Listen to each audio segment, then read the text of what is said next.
अल्लाह ताला कुरान पाक में फरमाता है, वमा ऊतीतुम मिनल इल्मि इल्ला क़लीला, हमने जो तुम्हें इल्म दिया वो बहुत थोड़ा दिया है। फिर अल्लाह मैं क्या करूँ? मैं आखिरत की मंजिल और दुनिया की तरक्की चाहता हूँ, तो मैं उसके लिए क्या करूँ?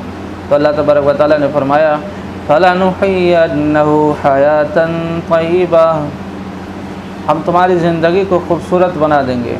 कब? तुम अल्लाह की ज़ात पर ईमान ले आओ, अल्लाह की ज़ात पर तवक्कुल करो। फलनुहय्यन्नहु हयातन तय्यिबा, हम तुम्हें ऐसी ज़िंदगी खूबसूरत बना देंगे, दाएं से बाएं से, आगे से पीछे से, हर जानिब से तुम्हारी ज़िंदगी को खूबसूरत बना देंगे। और ऐसी ज़िंदगी बनाएंगे कि तुम्हारे ज़ख़म तो होगा, तुम्हें बाहर से टेंशन तो होगी लेकिन दिल मुतमईन होगा। तुम गरीब होगे लेकिन दिल मुतमईन होगा। तुम झोपड़ी में रहोगे, दिल मुतमईन होगा। तुम गरीब होगे, दिल मुतमईन रहेगा। तुम चटनी रोटी खाओगे लेकिन दिल मुतमईन होगा। क्यों? अल्लाह से मुलाकात करनी है। और जिस बंदे को अल्लाह से मुलाकात करने का शौक़ लग जाए, फिर उसको टेंशन हो ही नहीं सकता, फिर उसको टेंशन किसी सूरत में नहीं हो सकता।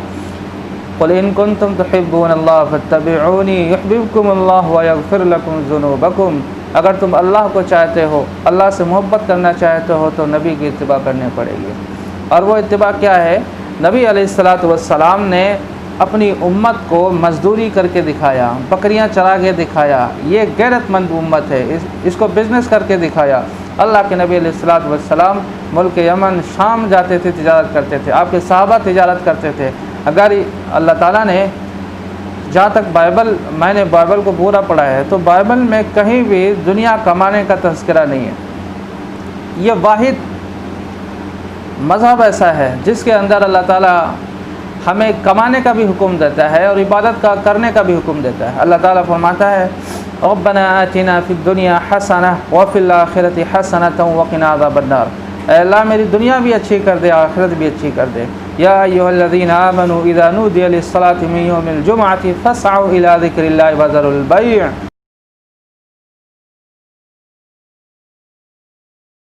क़ुदियतिस्सलातु फंतशिरू फिल अर्ज़ वब्तगू मिन फ़ज़लिल्लाह, जब नमाज़ पूरी हो जाए तो फिर तुम कारोबार में लग जाओ, और जब अज़ान हो तो कारोबार को बंद कर दो। यानी शरीयत मुतहरा ने यह कहा कि तुम जैसे ही इबादत से फारिग हो जाओ, तुम अपनी इकॉनमी को मजबूत करने के लिए लग जाओ। और इस पैसे का क्या करना है? तुम्हें लोगों पे ख़र्च करना है। अल्लाह के नबी अलैहिस्सलातु वस्सलाम ने फरमाया, बेहतरीन मुसलमान वो है जो लोगों को खाना खिलाए, लोगों को कपड़ा पहनाए। फरमाया, बेहतरीन मुसलमान वह है जो दूसरे के गम को अपना गम समझे। अल्लाह के नबी अलैहिस्सलातु वस्सलाम ने फरमाया कि जो बंदा दूसरे के लिए अपना पैसा दूसरे के लिए खर्च करता है और अपनी तिजारत वो इसलिए करता है कि हम लोगों पर खर्च करेंगे, जिसका ज़िक्र अल्लाह ताला ने कुरान पाक में फरमाया, वल्लज़ीना ला यजिदूना फ़ी सुदूरिहिम हाजतम मिम्मा ऊतू व युसिरूना अला अनफुसिहिम वलौ काना बिहिम खसासा। सहाबा की जमात तो वो जमात थी जो अपने नफ्सों पर दूसरों को तरजीह दिया करती थी। यानी हम भूखे रह लें, कोई फ़र्क नहीं पड़ता, दूसरा भूखा न रहे, ये इस्लाम सबक सिखाता है। अब हमारे यहाँ ये कहा जाता है, अब देखिए सल्तनत उस्मानिया में 1835 का जो किताब लिखी मौजूद है, उसमें लिखा हुआ है कि 1835 में एक बादशाह ने कहा था कि सल्तनत उस्मानिया में 99% लोग ज़कात लेने वाले नहीं थे। क्यों?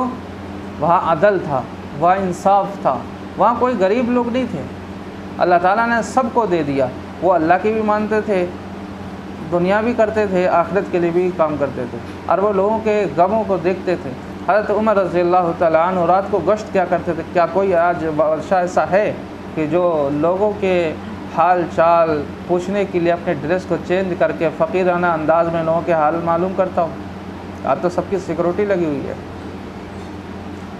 तो कहते चाइना बायकाट, चाइना का बायकाट कहाँ से करेंगे? उसकी 70% चीज़ें तो चाइना की हैं। लेटरिन से लेकर के हमारे घरों के अंदर, हमारे कमरों के अंदर सारी चीज़ें तो चाइना की हैं। हमारा फर्नीचर चाइना का, लेटरिन चाइना की, गिलास प्लेटें, और यहाँ तक कि हर चीज़ तो चाइना की है। आप जिस टीवी LED का यूज़ करते हैं वो भी शायद चाइना ही का हो, तार भी चाइना का आ रहा, केबल भी चाइना का आ रहा, छत के लिए जो चीज़ें आ रही वो भी चाइना की आ रही, कपड़े, चादरें, हर चीज़, गाड़ी, सब चीज़ चाइना की है। क्यों? उसकी क्वालिटी अच्छी है। पैसे कम लेता है और क्वालिटी अच्छी है, उसका बायकॉट कहाँ से करेंगे? नहीं कर सकते।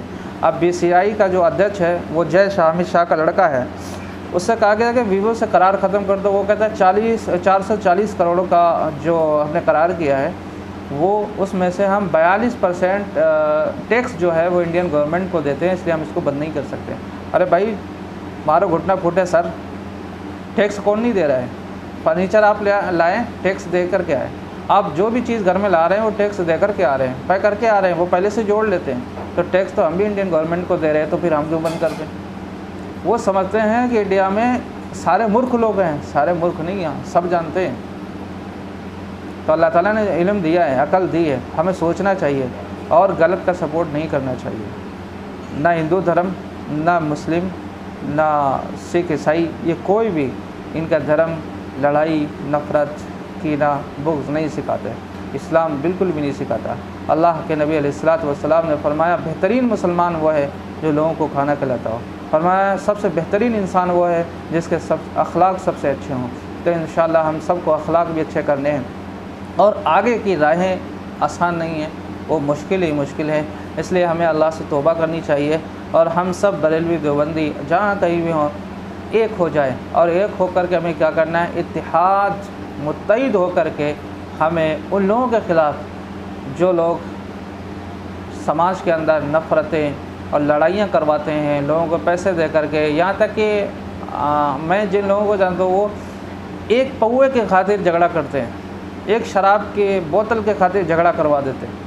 500 रुपये दे करके, 200 रुपये दे करके लोग रैलियों में बुलाए जाते हैं। 200 रुपये लोगों को पैसे दिए गए और उन्होंने झगड़ा किया। 200 रुपये में लोग आए बाहर से और उन्होंने झगड़ा किया और बहुत से मुसलमानों की जानें उसमें चली गई।